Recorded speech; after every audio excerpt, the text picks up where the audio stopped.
that blue thing? Oh.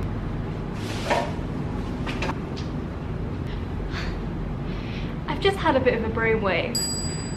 So I suddenly realised that a great way to spend isolation is to start planning your next holiday, because none of us know when this is all going to end. But I think it's nice to have something to look forward to. So I was thinking back to when I started planning our big trip, and I wanted to share some of those tips with you today, in the hopes that whether you're planning a big round the world trip or you're planning just a little holiday, you'll be able to apply a few of the things I've learned as we've gone along. Okay, so it'd help if you knew some of the history. So over a phone call in June 2018, Adam and I decided that we were going to go travelling. Completely unexpected. We didn't quite know where the hell to start, and quite frankly we didn't start until about 5 months before we had to go, and that was basically me in major panic mode. Problem was that despite studying geography all the way through school, I had absolutely no idea where anything was. I have no common sense, so I didn't have a clue how to start planning things. So I basically just picked up a map and just decided to literally draw a dot to dot of every place that we wanted to see. Okay, so I don't actually have the map on me because I happen to leave all my plans at home like an idiot. But here's me trying to write out Adam and Adam's big trip 3,000 times because I couldn't get it right and I wanted my book to start perfectly. Okay, so once I'd mapped out a route, I basically then went back and selected every country and started to create a table. So I went through Skyscanner and found the cheapest place that we could fly out from and the cheapest place we could fly into, and listed how long that flight would take us, whether we needed a visa to get into the country, what the average price of a meal was, what the average price of a bottle of water was, how much a hostel was going to cost us per night, and even how much a bottle of beer was going to cost. So you should be able to search the place that you're visiting, just pop prices into Google, and usually a Lonely Planet guide will come up first. So if you want to budget, you'll be able to see how much a dorm bed is for the night, how much a bowl of noodles is, how much a happy hour drink is, and how much a subway pass is. And then as you go up, you'll be able to see, when you get into the top end, you'll be able to find out how much a private cooking class is.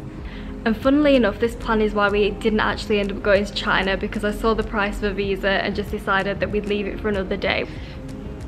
Okay, so then the next big thing that helped me was YouTube. This is probably one of the reasons why I now document everything, because it helped me so much when we were trying to plan out how to do everything. So I basically spent hours finding travel YouTubers and following everything they did, watching packing videos, watching people buy rucksacks, watching people travel around Southeast Asia, trying to figure out the best options for us. And that also helped me figure out maybe a few more places that I wanted to go and hadn't realised until I'd seen somebody go there themselves. Okay, so when it came around to booking, for us it was more about the cheapest options than anything else. So we didn't want to spend a lot of money getting to Japan. So instead of going to China for 2 weeks before going to Japan, we decided to head to Malaga, which everybody took the mick out of us for because we were going on this big backpacking trip and our first place was Malaga.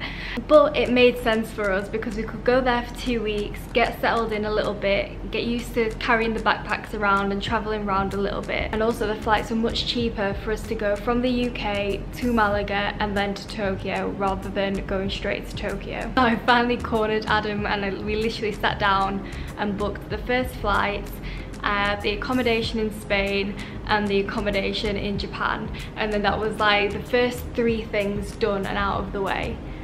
The good thing to do, which I'm sure lots of people do already, is to use Skyscanner to find the cheapest flights. You can filter it out so you can choose a travel date, or you can put it for the entire month so you can see what the cheapest date is to fly on any day of the month if you're a little bit more flexible.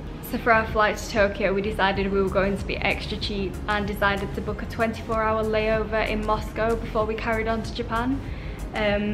Which seemed like a good idea at the time, but you also have to consider if you're going to be ready to rip each other's hair out by the time you've had like a 38-hour travel day with a 24-hour layover. So that is pretty much all we did route-wise before we set off. They are the only plane tickets we bought, that's the only accommodation we booked, and from there on, we kind of just winged everything. Anything that you do after that point is simply making it easier for when you get to your first country. So if I was going to say 3 things, I'd say print out a map, write down a list of places you want to see and draw a dot to dot of everywhere you want to go. Make sure you're visiting everywhere in the right season, so make sure that you're not visiting anywhere in rainy season if you don't want to be there in rainy season. I'd also say try not to plan every single detail. I'm a massive planner and it turned out that it just kind of made me stressed about the entire process when really everything was fine in the end. We just needed to set off. Third, I'd just say make sure that you know about visas, make sure you know about the laws of the countries you're going to so you don't get stressed out at border control, because that is the worst part about getting off the plane. Adam, what's your top tip for travelling, for planning your travels? Go alone. My heart is broken. Give me a proper tip. What would you tell him? Only take a carry-on. Yeah, Adam's hating the big bag. I'm hating the big bag too. It's awful. Bye, Adam. Wait, Adam says he has a better tip. Poke your head through. Don't get quarantined in Malaysia. Yeah, don't get quarantined in Malaysia, then you will end up making videos like this. Yeah, you're stuck doing travel tips. So there are my basics of how to start planning your first round the world travel or your first holiday. If you'd like to see more videos on how we plan our trips and how we organise ourselves, what's in my bag, all those kind of things, then let me know in the comments and I can do that, because we are currently stuck in quarantine and we don't know how long we're going to be here for. So anything that I can film in this apartment is good news. Alright, bye.